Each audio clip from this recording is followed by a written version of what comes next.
हिमाचल प्रदेश में बच्चों को आत्मनिर्भर और स्वरोजगार के अवसर पैदा करने वाली शिक्षा दी जाएगी। इसके लिए शिक्षा विभाग में व्यवस्था में कई सुधार करने की आवश्यकता है।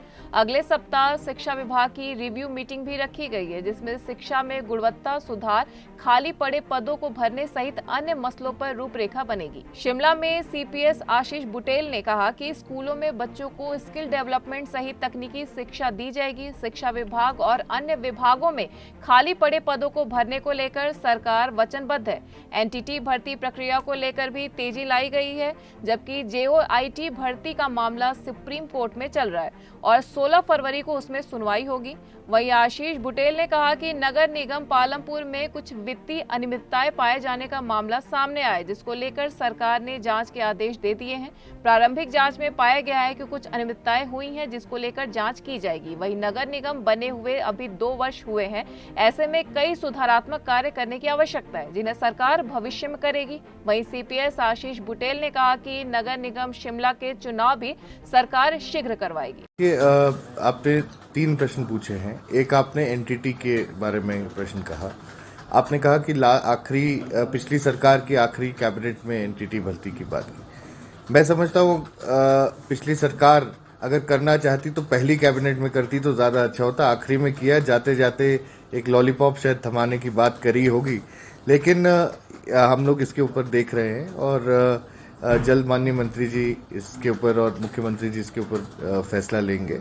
दूसरा आपने कहा जेओए की जो भर्ती की बात है, उसका मामला सुप्रीम कोर्ट में है। 16 तारीख को उसकी पेशी है, तो जो वहाँ से आदेश वहाँ से आते हैं उसके ऊपर सब कुछ निर्भर करेगा। और मैं समझता हूँ यहाँ पर ये जो शिक्षा का हमारा विभाग है, चाहे उच्च शिक्षा का है चाहे एलिमेंट्री का है, तो इन दोनों को बहुत इसमें काम करने की बहुत आवश्यकता है। और किस तरह से हम अपने यहाँ पे बच्चे जितने भी हमारे स्कूलों में जाते हैं, किस तरह की शिक्षा हम लोग उनको करें ताकि आगे चलकर उनको किसी के ऊपर निर्भर होने की ज़रूरत ना हो और आत्मनिर्भर बनकर या अपने आप खुद रोजगार के अवसर चुनकर वो आगे बढ़ें। चाहे स्किल डेवलपमेंट की बात हो, चाहे किसी और क्षेत्र की बात हो, तो मैं समझता हूँ ये शिक्षा उस लाइंस पे दी जाएगी और उसके ऊपर हम लोग काम कर रहे हैं। एक मीटिंग भी रखी है, शिक्षा विभाग की एक रिव्यू मीटिंग है, साथ में ही उन्होंने एक उसके ऊपर जो आगे कार्य करना है उसकी भी बात हम लोगों ने उसमें करनी है। तो पालमपुर नगर निगम एक बहुत नई नगर निगम है और कुल जनसंख्या 2011 के सेंसस से तकरीबन 40,000 की। मेरा मानना यह है कि पिछले कुछ वर्षों में 2 साल से तकरीबन नगर निगम का गठन हुआ था और इलेक्शन भी हुआ था। इलेक्शन में हमारे पार्टी का ये हुआ, उसमें कुछ हमें कमियां सामने आई हैं, जिसकी हम लोगों ने इंक्वायरी की बात इस सरकार में बात की है और वो जल्द से जल्द इंक्वायरी होगी। ऐसा प्रमा फेसाई ऐसा लगता है कि कहीं ना कहीं कुछ बंगलिंग भी हुई है, फाइनेंशियल बंगलिंग भी हो सकती है। और चाहे वो सोलर लाइट्स का इशू है, चाहे टॉयलेट्स का इशू है, वो एक बहुत बड़ा मैं समझता हूँ पब्लिक मनी की मिस यूटिलाइजेशन है। तो उसके ऊपर जहाँ पर भी ऐसा किया होगा वो उसके ऊपर एक इंक्वायरी हम लोग ज़रूर कराने जा रहे हैं।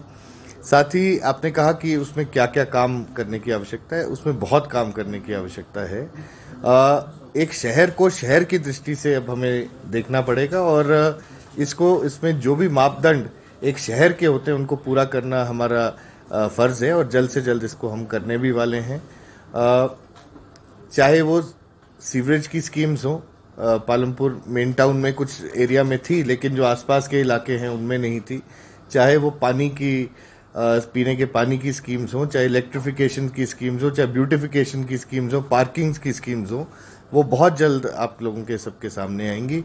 मैं अभी फिलहाल इतना ही कहना चाहूँगा। जल्द होंगे चुनाव और डेमोक्रेसी है और डेमोक्रेसी को बहाल भी करना है, होगा, बिल्कुल होगा जल्दी। News desk N1 live.